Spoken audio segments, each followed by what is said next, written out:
Yo, what's going on, guys? We're back. This is episode 12 of Bullony Basketball now. You guys already know that I'm here with Gianni. How's your week been, Gianni? Not bad. Just finished up the holidays. We got a new year upon us. Ready to talk some basketball. Knicks are undefeated in 2020. So what can we say? New year and a new decade. So it's going to be interesting to see. But we got a lot of stuff to talk about here today. Let's start off. I mean, this is kind of more of a serious note. David Stern, who was commissioner of the NBA for about 30 years, he unfortunately passed away at the start of the new decade. What do you think? What do you think the impact was that David Stern had on the NBA today? To me, it's globalizing the game and making it an international game, right? So if you look at it today, just some of the league's best players, at their international players, look at Siakam, Embiid, Giannis, Luka.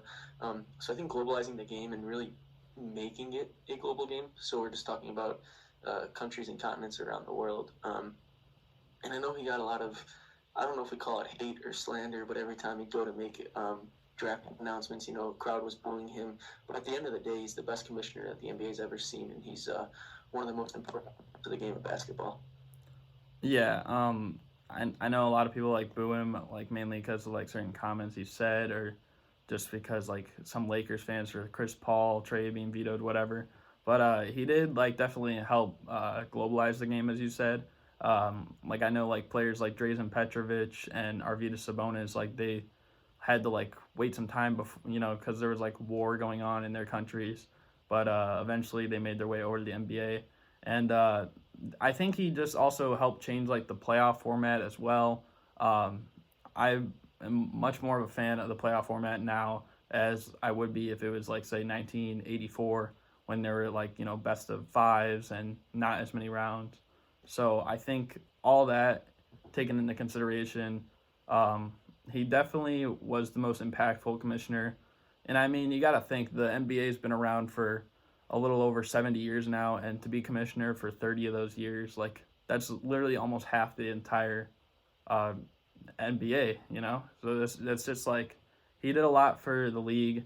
It's very unfortunate that he passed away, but um, it definitely helped kind of shape the league in a better way that it's going right now. Yeah, no doubt.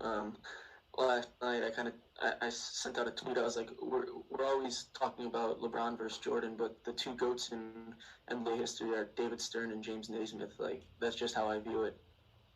Yeah, and I mean, he also had influence too on like Adam Silver, who's I think being more innovative himself now. He has like different ideas about like mid-season tournaments or playoff formats himself.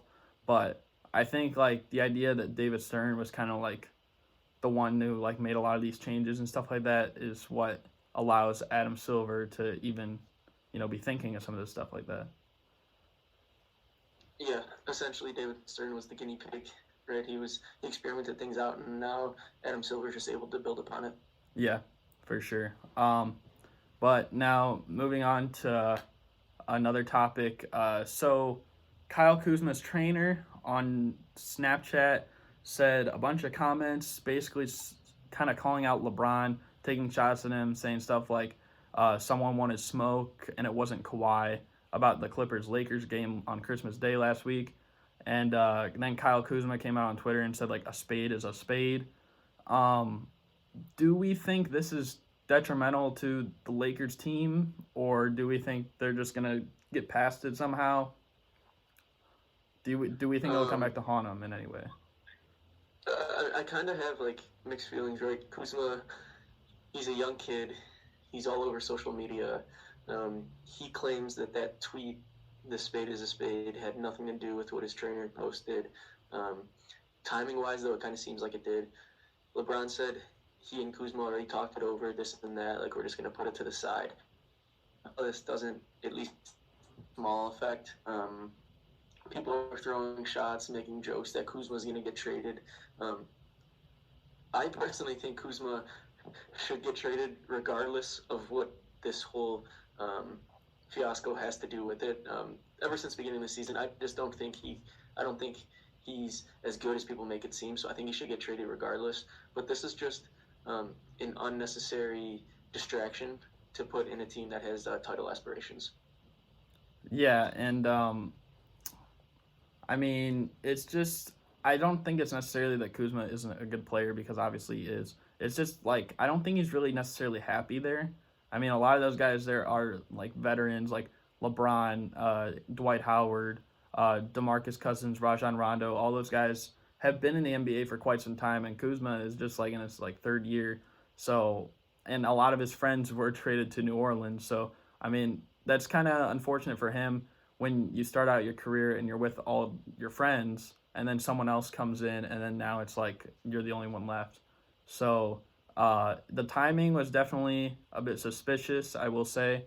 Um, and like you said, he is young. It could have been like an issue. Like, I mean, D'Angelo Russell, he even came back and said like he regrets doing the thing with like Nick Young and Iggy Azalea where he like leaked that video.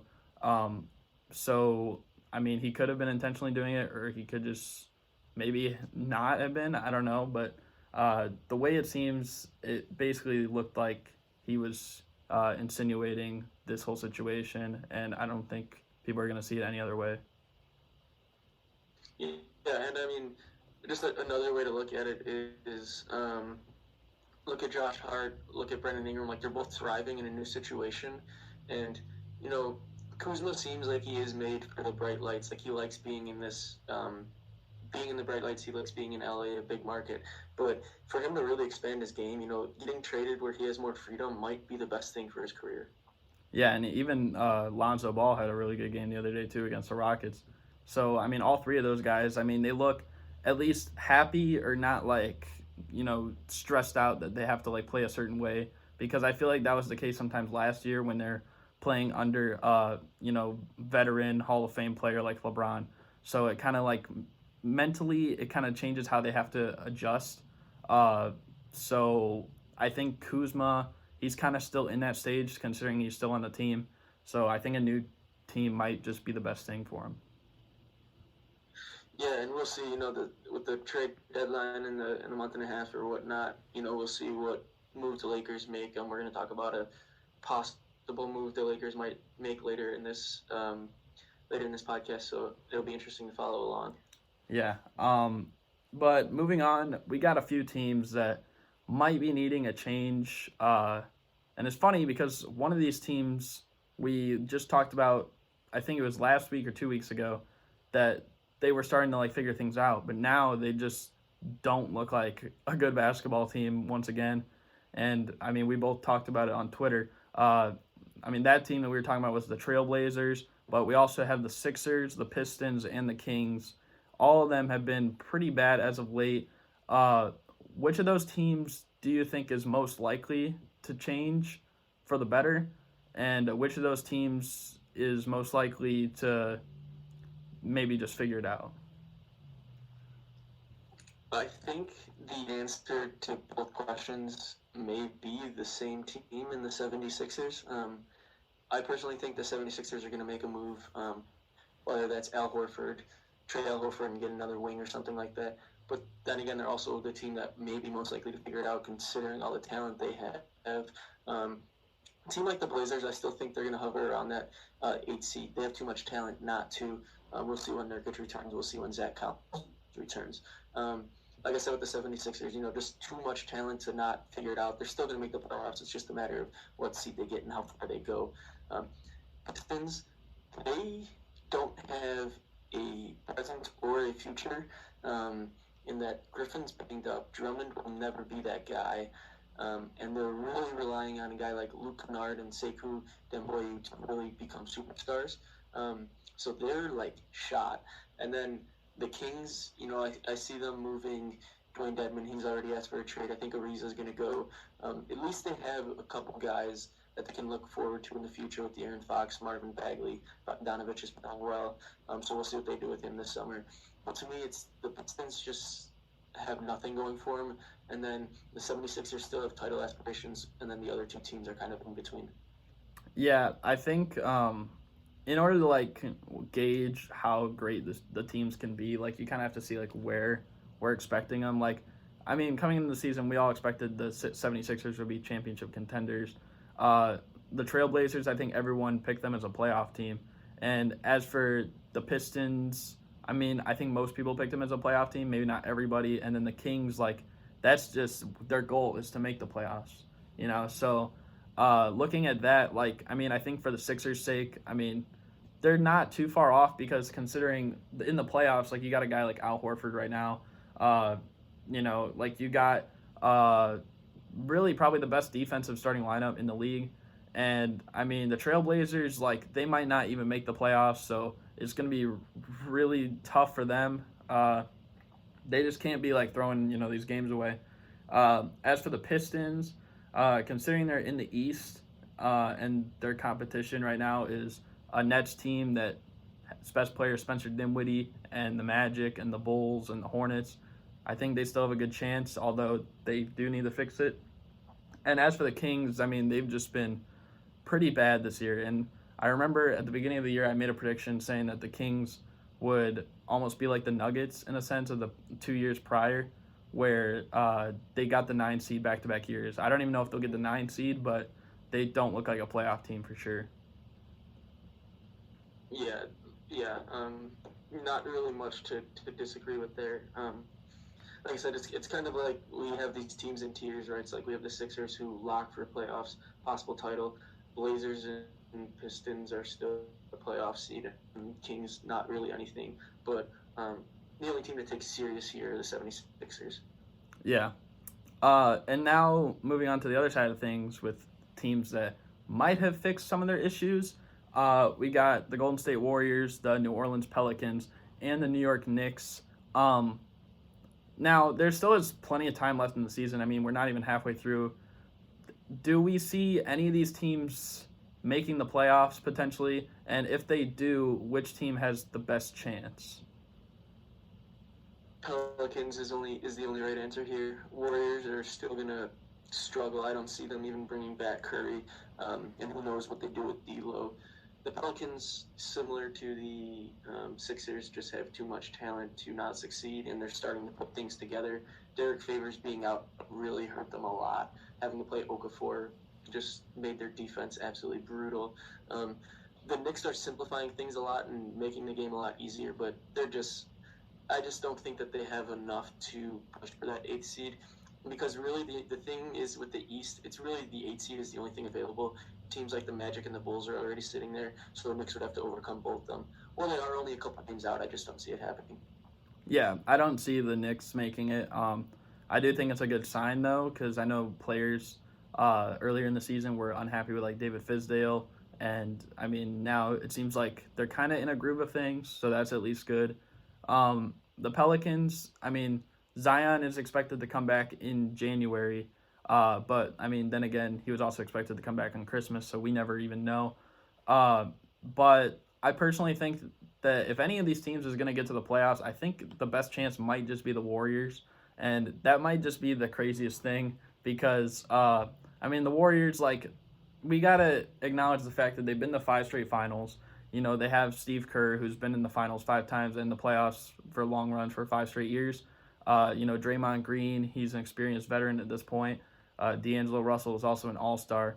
And if they get Steph Curry back, which his timetable was set for about 3 months when he got hurt, which means he could be back by end of January or early February, I think they could potentially get in there, especially since it's a rare year for the West where the 8th seed is about like 4 games under 500 right now. I don't know. I just can't get myself to pick the Warriors to make the playoffs out of this group. And like I said, I just don't think that they're even gonna. I think they're gonna sit Curry out the rest of the season, and so that kind of plays into this. Yeah, I mean, it all depends, I guess, on that. But I think if they start clicking for the few games before Curry could come back, then he could potentially be in the starting lineup yet again.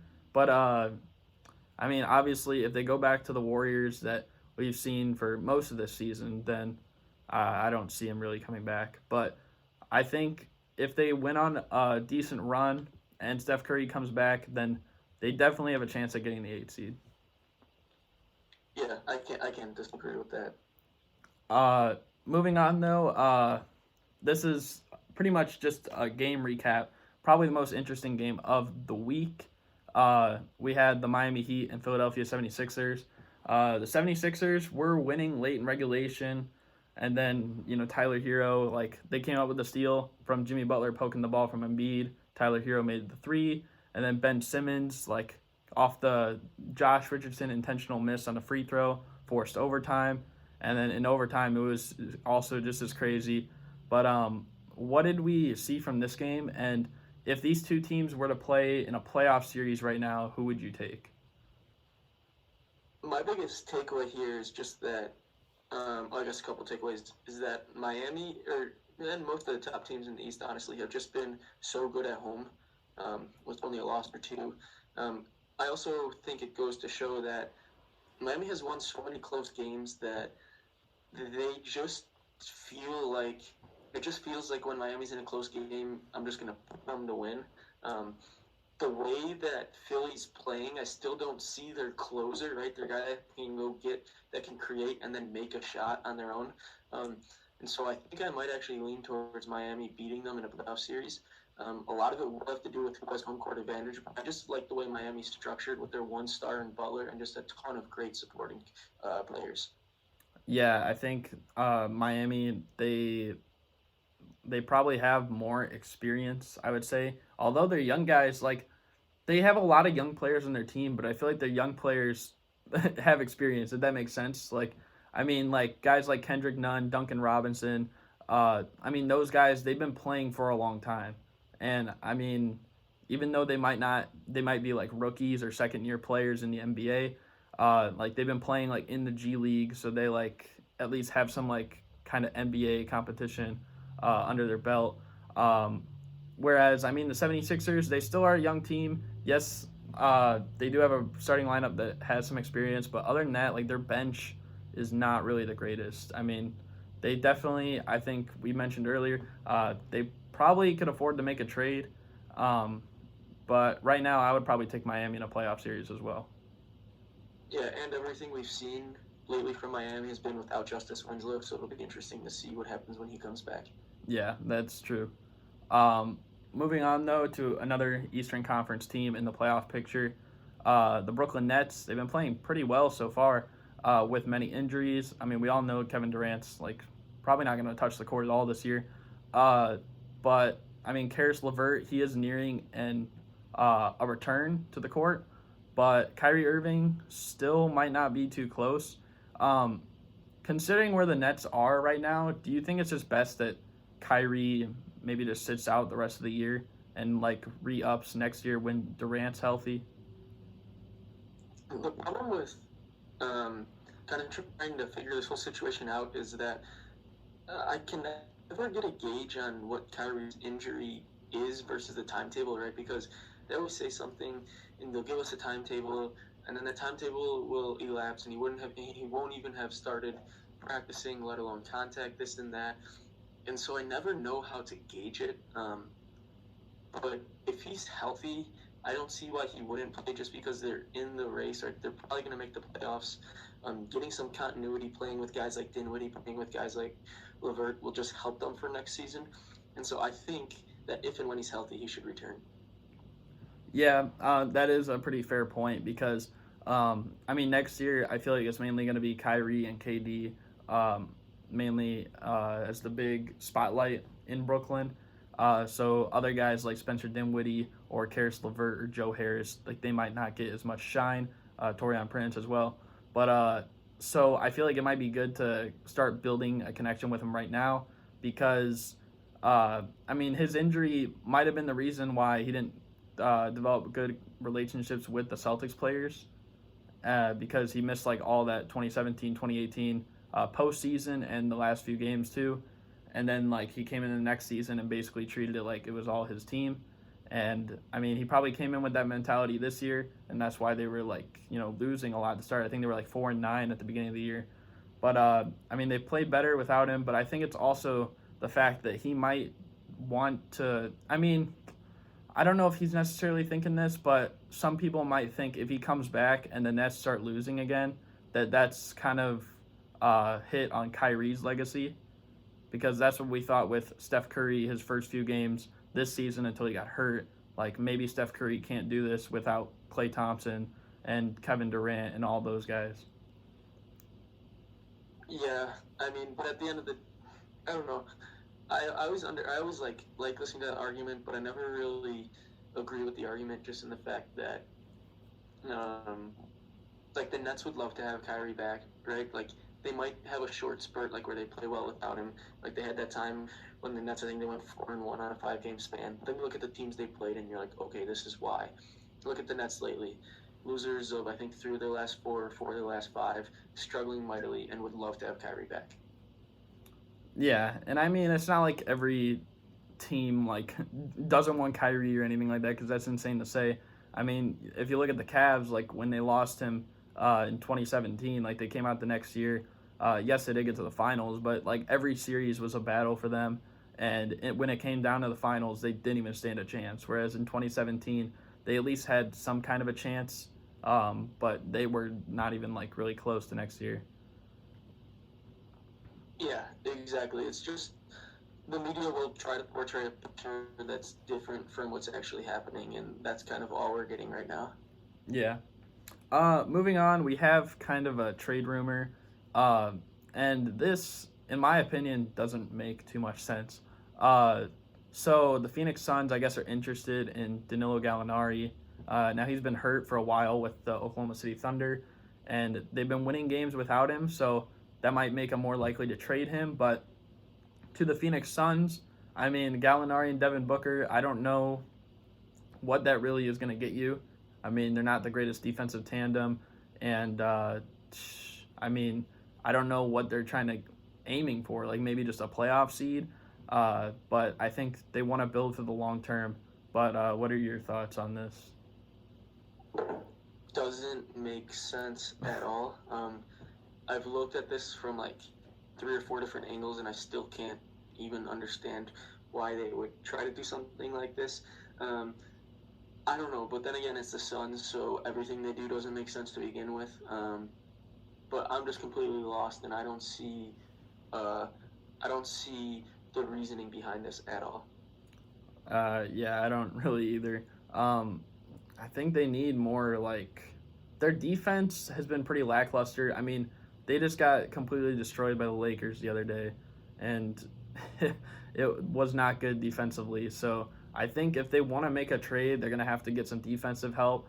And I think their goal should be to try and like build for the future, not just build for, the next few years, because then you might be looking at a situation like maybe Paul Pierce, where they put him around a bunch of veterans early in his career, and that might be what Devin Booker goes through. And then once all those guys left, then Paul Pierce had like about 4 or 5 years where he basically was not even in the playoffs and just basically wasting his time with the Celtics. So until like the big 3 came, of course, but I don't know what this would accomplish for the Phoenix Suns. Yeah, like I said, it just there's no reason for them to do it. They should be building for the future, not the present. Yeah. Next up, speaking about Gallinari though and the Thunder, the Thunder have been surprisingly good recently. They beat the Hornets, who, I mean, that's not crazy, but I mean, the Hornets, they've been playing above expectations this year. Then they beat the Toronto Raptors, and they just had a comeback against the Mavericks the other day too. So, I think most of us could have maybe thought that the Thunder might squeak into like a 7 or 8 seed in the playoffs, but how impressed have you been with the Thunder behind like Chris Paul, Shai Gilgeous-Alexander, Dennis Schroeder, Steven Adams, all those guys? Oh, I've been super impressed. And I kind of did mention this at the beginning of the year that like the starting lineup is actually very talented if you break it down one by one. So I knew they'd be at least competitive, but I didn't think they'd be this good. This kind of leads me to believe that they're going to keep Chris Paul, and that if they trade anybody, it would be Gallo, and then there's a possibility that they could get rid of both Schroeder and Adams. Yeah, I've been very impressed with them as well, and I think this is all just kind of the statement that Chris Paul wants to put out there, that the fact that like he's still one of the best point guards in the NBA. Although like statistically it might not like seem like that right now, but his impact on the court has been insane for this Thunder team right now. And he's come up big for them in a lot of games too. And I mean, Shai Gilgeous-Alexander, he's played better this year than I thought he would. Because I originally thought like he might have been one of the most overrated players in the league, according to like most like diehard NBA fans. But he's played pretty well so far this season. And Dennis Schroeder, I mean, he has a case for Sixth Man of the Year, I think, so far this year. And I mean, they played really well. And I just thought it was funny because when like Damian Lillard last year hit that game winner and like waved the Thunder goodbye, and everyone said like he completely destroyed a franchise. But right now that franchise has more wins than the Trailblazers, and they traded away their two best players. So it's just like kind of like unbelievable at this point. Yeah, and Chris Paul said he's really enjoyed his time in OKC, kind of being that mentor to Shai Gilgeous-Alexander. And so I think the trajectory is good, right? They have all these picks. We'll see if Beasley turns into anything, Hamidou Diallo, but their future looks bright. Yeah, they definitely, they all look like the chemistry is gelling, and should be interesting. They might surprise someone in the first round, but I mean, I guess we'll have to see when that time comes. But moving on, we have an NBA player who retired. This guy was a two-time All-Star, two-time All-NBA player, averaged 20 points and 10 rebounds for 6 seasons in the NBA, and he played 17 seasons as well. Zach Randolph, who is one of my favorite players as well. They all just keep going, like retiring. It's annoying. But what do you think of Zach Randolph's NBA career as a whole? Very underrated, I guess. More so that whole team, that whole grit and grind Grizzlies team was just so fun to watch. The whole Conley, Tony Allen, Zebo, and Marc Gasol. These guys laid it on the line every single night. And so it's just a pleasure to watch. And I just think that Zebo will go down as a very underrated player, but what he did for the game was great. Yeah, I think just like the intensity and like his mentality for every single game was just kind of crazy. I mean, he started his career like when he was with like the Jailblazers, and then kind of had like not the greatest reputation, as did like many of those players on that team, and then like bounced around with like the Clippers, the Knicks, and then once he got to Memphis, I feel like he kind of found a home for himself, and the fans really got behind him. I still think that 2011 playoff series when the Grizzlies were the 8th seed and they upset the Spurs, that might be one of the craziest playoff series that I've seen in my lifetime. It was just like insane, and the fact that they did that with Rudy Gay injured as well. But so that was just insane, and a lot of that was because of Zach Randolph.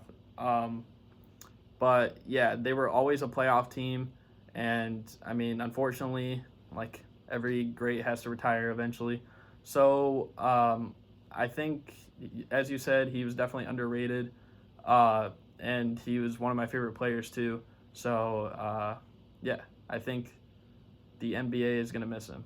And also, I think it's just funny, like nobody ever wanted to get in a fight with him. I just wanted to put that out there because he was hard-nosed.